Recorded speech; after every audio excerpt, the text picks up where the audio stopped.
प्राचीन समय में देवताओं और असुरों के बीच निरंतर युद्ध होते रहते थे। एक समय ऐसा आया जब देवता अत्यधिक कमजोर हो गए और असुरों से पराजित होने लगे। उनकी शक्ति क्षीण हो गई थी, जिससे वे स्वर्ग को बचाने में असमर्थ हो रहे थे। तब देवताओं के राजा इंद्र अपनी समस्या लेकर भगवान विष्णु के पास गए। विष्णु जी ने उन्हें सुझाव दिया कि यदि वे अमृत प्राप्त कर लें तो वे अमर हो जाएंगे और उनकी शक्ति पुनः प्राप्त हो जाएगी। लेकिन अमृत की प्राप्ति आसान नहीं थी। इसके लिए क्षीरसागर दूध का समुद्र का मंथन करना आवश्यक था। ये कार्य अत्यंत कठिन था, इसलिए विष्णु जी ने सलाह दी कि देवता इस कार्य में असुरों की सहायता लें। हालांकि असुरों को यह नहीं बताया गया कि अंततः अमृत केवल देवताओं को ही मिलेगा। देवताओं और असुरों ने मिलकर मंथन करने की योजना बनाई। क्षीरसागर के मंथन के लिए आवश्यक था 1. मंदराचल पर्वत। मंथन करने के लिए एक विशाल पर्वत की आवश्यकता थी, इसलिए मंदराचल पर्वत को चुना गया। 2. वासुकी नाग। रस्सी के रूप में नागराज वासुकी का चयन किया गया। 3. कच्छप अवतार। जब मंदराचल पर्वत समुद्र में डूबने लगा तो भगवान विष्णु ने कच्छप कछुए अवतार धारण किया और समुद्र की गहराई में जाकर पर्वत को अपनी पीठ पर संभाला। जैसे ही मंथन आरंभ हुआ, देवताओं और असुरों ने पर्वत को घुमाने के लिए वासुकी नाग को रस्सी की तरह पकड़ लिया। देवताओं ने नाग की पूंछ पकड़ी और असुरों ने सिर का भाग पकड़ा। मंथन शुरू होते ही सबसे पहले वासुकी के मुंह से विष निकलने लगा। ये विष इतना भयंकर था कि इससे संपूर्ण सृष्टि के नष्ट होने का खतरा उत्पन्न हो गया।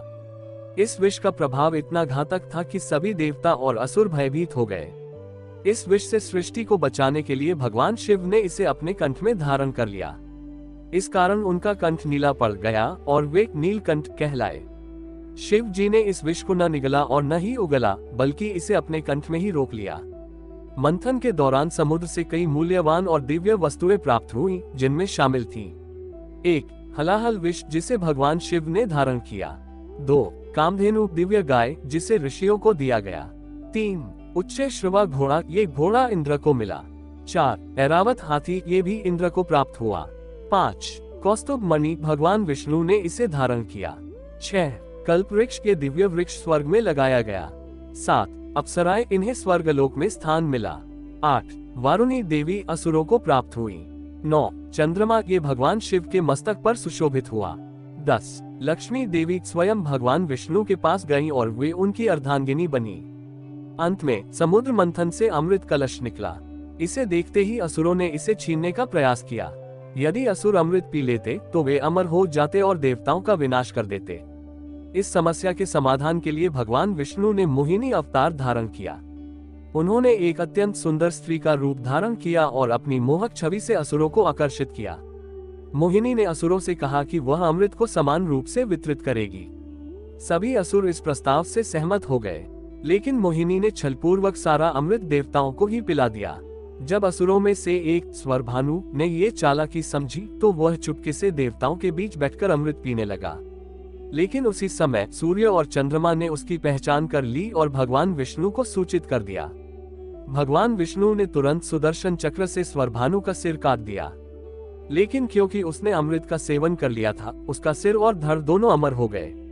उसका सिर राहु और धड़ केतु के रूप में बदल गया। यही कारण है कि आज भी राहु और केतु सूर्य और चंद्रमा से द्वेष रखते हैं और समय समय पर ग्रहण लगाते हैं। जब अमृत पूरी तरह देवताओं को मिल गया तो वे अमर हो गए और उनकी शक्ति पुनः लौट आए। इसके बाद उन्होंने असुरों को परास्त कर दिया और स्वर्गलोक पर पुनः अधिकार स्थापित कर लिया। इस प्रकार समुद्र मंथन न केवल अमृत की प्राप्ति की कथा है, बल्कि यह भी सिखाता है कि धैर्य, परिश्रम और ईश्वर की कृपा से असंभव को भी संभव बनाया जा सकता है। 1. धैर्य और परिश्रम आवश्यक है। समुद्र मंथन कठिन था, लेकिन निरंतर प्रयास से अमृत की प्राप्ति संभव हुई। 2. असुरता और देवत्व का संघर्ष, सत्य की जीत और असत्य का नाश निश्चित है। 3. ईश्वर की लीला अपरंपार है। भगवान विष्णु और शिव ने अपनी अद्भुत लीलाओं से संसार की रक्षा की। 4. धोखा और लालच का परिणाम, असुरों ने अमृत पाने का प्रयास किया, लेकिन छल से उन्हें वंचित कर दिया गया। समुद्र मंथन की कथा केवल एक पौराणिक कथा नहीं, बल्कि जीवन का एक गहरा दर्शन प्रस्तुत करती है। ये बताती है कि सृजन के लिए संघर्ष आवश्यक है और सच्चे प्रयास करने वालों को अंततः सफलता प्राप्त होती है। आपको ये कहानी अच्छी लगी हो तो लाइक, शेयर और सब्सक्राइब करना ना भूलना।